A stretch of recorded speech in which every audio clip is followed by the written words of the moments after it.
আসসালামু আলাইকুম ওয়া রাহমাতুল্লাহি ওয়া বারাকাতুহ। বিসমিল্লাহির রহমানির রহিম। প্রিয় শিক্ষার্থী বোনেরা, আহলান ওয়া সাহলান 50% কোরআন ও সালাত অনুধাবন কোর্সের 7 ক পাঠে।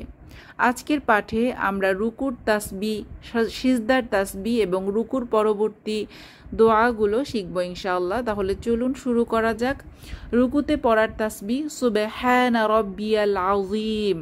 সুবহানা কথার অর্থ পবিত্রতা বা পবিত্র, রব্বিয়া আমার রব, আল আযীম মহান।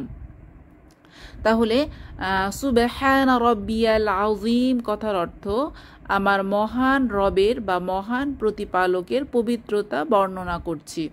এই তাসবিহতে 4টি বিষয় রয়েছে। পড়ার সময় এই 4টি বিষয় কল্পনা করুন এবং অনুভব করুন। আমার রব সর্বপ্রকার দোষ ত্রুটি ও অপূর্ণতা হতে মুক্ত। কোনো কিছুই তিনি উদ্দেশ্যহীন সৃষ্টি করেননি। তার কোনো সহকর্মী বা সাহায্যের দরকার নেই। তিনি অত্যাচারী ও অন্যায়কারী নন। তিনি কখনো ক্লান্ত হন না, তার তন্দ্রাও আসে না। তিনি দুর্বল নন এবং কাউকে ভয়ও করেন না। তার হুকুমে কোনো রকম ত্রুটি ও অকল্যাণ নেই। মাঝে মাঝে যেসব পরীক্ষায় পতিত হই, এর জন্য আমার কোনো অভিযোগ নেই। তিনি হচ্ছেন রব, অর্থাৎ তিনি আমাদের এবং আমাদের চারপাশের সব কিছুর যত্ন নেন। তিনি হচ্ছেন লালন পালনকারী, প্রতিপালক এবং আমাদের যা কিছু দরকার তা দানকারী। তিনি সেই সত্তা যিনি আমার জীবনের প্রতিটি মুহূর্তে আমার শত শত বিলিয়ন কোষের নিয়ন্ত্রণ করেন। তিনি অবিচ্ছিন্নভাবে আমাকে অক্সিজেন এবং খাদ্য সরবরাহ করছেন। তিনি আমার শরীরের সমস্ত সিস্টেম যেমন রক্তপ্রণালী এবং হজম ব্যবস্থা ইত্যাদি সুচারুভাবে পরিচালনা করছেন। আপনি আল্লাহকে সম্বোধন করছেন আমার রব। আপনার সামনে যদি আপনার মা বলেন আমার ছেলে খুব ভালো বা আমার মেয়ে খুব ভালো, এতে কি প্রতীয়মান হয়? এটি তার ভালোবাসা ও স্নেহের সুস্পষ্ট বহিঃপ্রকাশ। সুতরাং রুকুতে যখন এই তাসবিহ বলেন, তখন ভালোবাসা এবং অন্তরের গভীর থেকে এই অনুভূতির সাথে বলুন, তিনি আযীম তথা মহান ও সর্বোচ্চ মর্যাদার অধিকারী। কেউ তাকে অভিভূত করতে পারে না এবং তার উপর বল প্রয়োগ করতে পারে না। এরপর আমরা বলে থাকি সামিআ আল্লাহু লিমান হামিদাহ। সামিআ আল্লাহ কথার অর্থ আল্লাহ তাআলা শুনছেন, লিমান ওই ব্যক্তির কথা, লি কথার অর্থ জন্য, মান যে ব্যক্তি, হামিদাহু সে তাকে তার প্রশংসা করছে। তাহলে সামিআ আল্লাহু লিমান হামিদাহ, আল্লাহ তাআলা ওই ব্যক্তির কথা শুনছেন যে তার প্রশংসা করছে।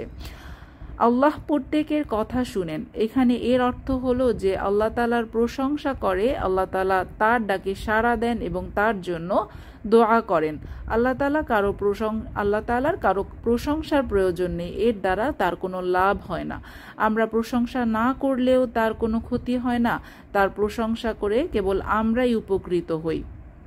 এরপর আমরা বলে থাকি রব্বানা ওয়ালাকাল হামদ। রব্বানা হে আমাদের রব, ওয়ালাকা এবং আপনার জন্যই, আল হামদ সমস্ত প্রশংসা। হে আমাদের রব, সমস্ত প্রশংসা আপনার জন্যই। আমরা যদি রব্বানা হে আমাদের রব বলার সময় এর অর্থ মনে রাখি, তাহলে হৃদয়ের গভীর থেকে আল্লাহ তাআলার প্রশংসা ও কৃতজ্ঞতা বের হবে ইনশাআল্লাহ। এখানে হামদের 2টি অর্থ, প্রশংসা ও কৃতজ্ঞতা জ্ঞাপন করা। প্রশংসা ও কৃতজ্ঞতার অনুভূতি সহকারে আন্তরিকভাবে আল্লাহ তাআলার প্রশংসা করুন।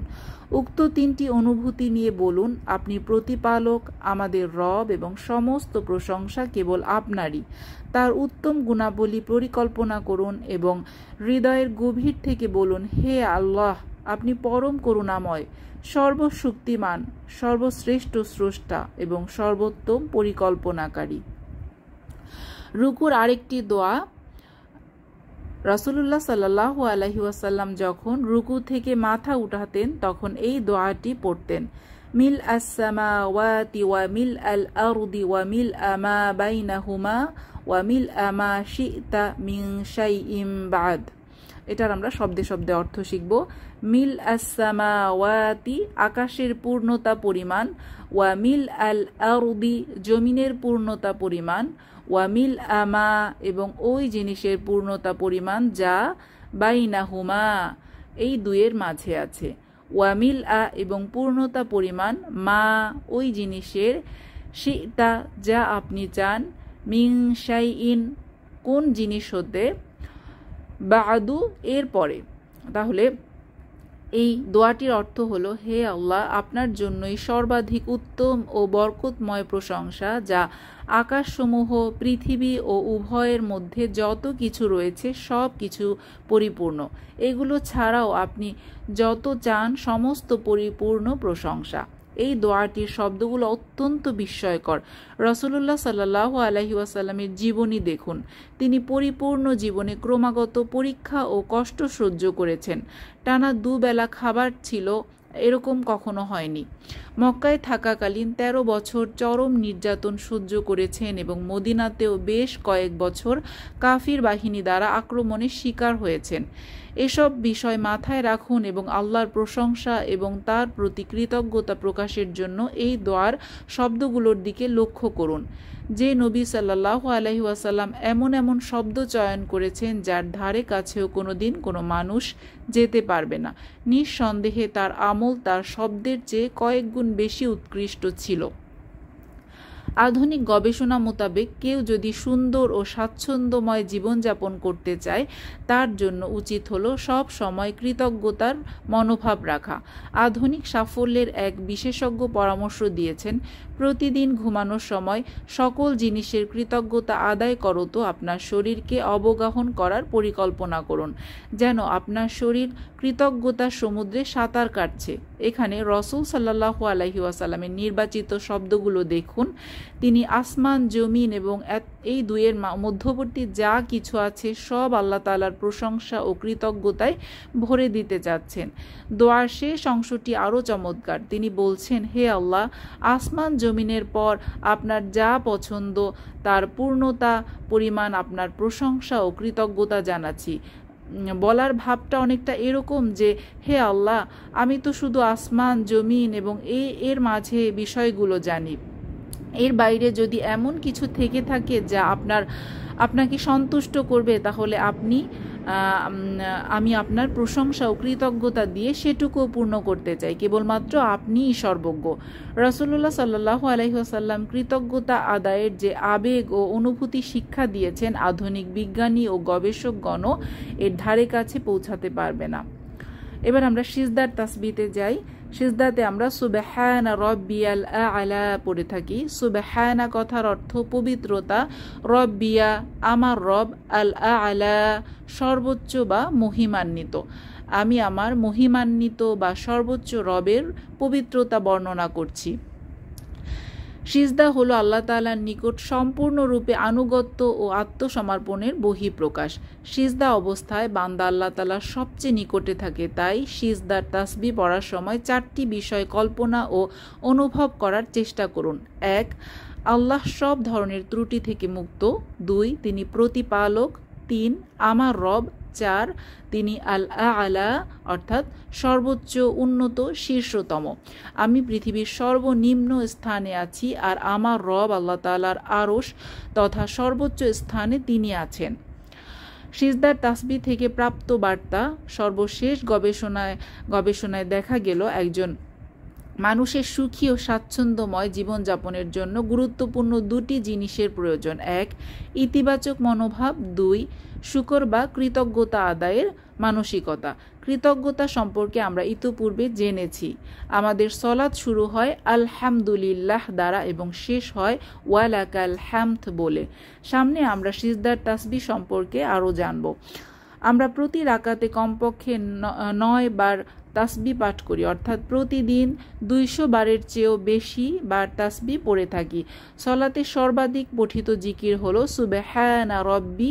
মনে রাখবেন, আল্লাহ তাআলার একটি বিশেষ কারণে আমাদের তাসবিহটি পুনরাবৃত্তি করতে বলেছেন, যাতে আমরা প্রতিদিনের ভাবনাগুলো বিন্যস্ত করতে পারি এবং সব থেকে ভালো উপায়ে বাঁচার প্রশিক্ষণ নিতে পারি। সুবহানা রব্বি, আমার রবের পবিত্রতা ঘোষণা করছি বা বর্ণনা করছি। এর মধ্যে প্রশিক্ষণের অনেকগুলো দিক রয়েছে। তন্মধ্যে সবচেয়ে গুরুত্বপূর্ণ হলো আল্লাহ তাআলার কোনো শরীক নেই। এর আরেকটি অর্থ হলো সলাত, সাওম, হিজাব ইত্যাদি যত বিধান তিনি আমাদের দিয়েছেন সবগুলো ত্রুটিমুক্ত, কারণ তিনি যাবতীয় ত্রুটি ও অসম্পূর্ণতা থেকে মুক্ত বা পবিত্র। আল্লাহ তাআলার পরীক্ষাস্বরূপ আমাদেরকে নাক, কান, চোখ, মুখ, গায়ের রং, অবয়ব, পরিবার পরিজন, সমাজ, রাষ্ট্র ও রাষ্ট্রীয় পরিস্থিতি সহ অনেক কিছু দান করেছেন এবং এই পরীক্ষাগুলো ত্রুটিপূর্ণ। আমাদের আনুগত্যশীল বান্দা হিসেবে অবশ্যই বলতে হবে, হে আল্লাহ, আপনার বিরুদ্ধে কোনোরূপ অভিযোগ ছাড়াই আমাদের দায়িত্বগুলো যথার্থভাবে পালন করার তৌফিক দান করুন, আমাদের সমস্যাগুলোর সমাধান করুন, দুনিয়া ও আখিরাতে সর্বপ্রকার কল্যাণ ও সফলতা দান করুন। তাসবিহ পাঠ করার সময় আমরা জমিনে মাথা রেখে ঝুঁকে গিয়ে অত্যন্ত ভালোবাসা ও আন্তরিকতার সাথে বলি, রব্বি, আমার রব, যেন আমরা বলছি, হে আল্লাহ, আমরা আপনার যাবতীয় বিধান পালনে সন্তুষ্ট, আমাদের কোনো অভিযোগ নেই। যদি আমরা এই অনুভূতির সাথে তাসবিহ পাঠ করতে পারি, তাহলে এমন ইতিবাচক মনোভাব তৈরি হবে যার এক পয়েন্টও আধুনিক গবেষকগণ দেখাতে পারবে না। মনে রাখবেন, আল্লাহ যা কিছু করেন সবই নিখুঁত। হ্যাঁ, বিভিন্ন সময় আমরা নানা রকম প্রতিকূল অবস্থার সম্মুখীন হই, এগুলো পরীক্ষা স্বরূপ হয়ে থাকে অথবা আমাদের পাপের কারণে। ভালো মন্দ সর্বাবস্থায় ধৈর্য ধারণ করে যথাসম্ভব ভালো কাজ করে যাওয়ার চেষ্টা করতে হবে, এটাই সফলতার গোপন রহস্য। তাসবিহকে জীবনে বাস্তবায়ন করতে হলে নিম্নোক্ত বিষয়গুলো অনুসরণ করা উচিত: প্রার্থনা, মূল্যায়ন, পরিকল্পনা এবং প্রচার।